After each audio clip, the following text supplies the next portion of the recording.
We also are experiencing in many ways the attacks from beyond our borders. I have tried also to make the average person, the average reader, understand why foreign policy is important to them personally. It's very clear that the world is unsettled. There have been, of course, within that transformation, some inflection points, I would say, some particular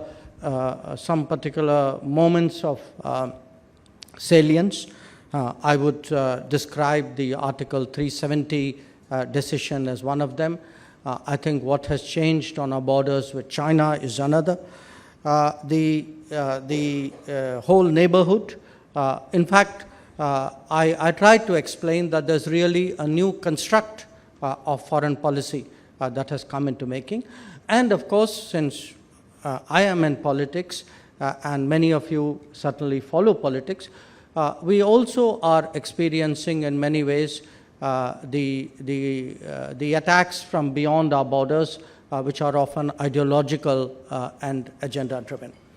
So how I have presented this book is I have tried to first explain the global landscape, and then I have tried also to make the average person, the average reader, understand why foreign policy is important to them personally. That it's not something that you watch on the YouTube or you follow the news or you pick up a nice book like this one. It is something which impacts your well-being, sometimes your existence. We saw that during COVID, not just the manner in which COVID came, but also the remedies and the mitigation that we had to go around the world, and which we also contributed to the rest of the world. We have seen it in different operations that we've had to do. I mean, if you look at the last 10 years, there's been almost every year a significant operation where India has committed its resources. And we see it in very practical choices we make. Choices which will determine what is the price of fuel or the price of food or the price of fertilizer in this country. Now, it's very clear that the world is unsettled. You saw that very graphic picture of that.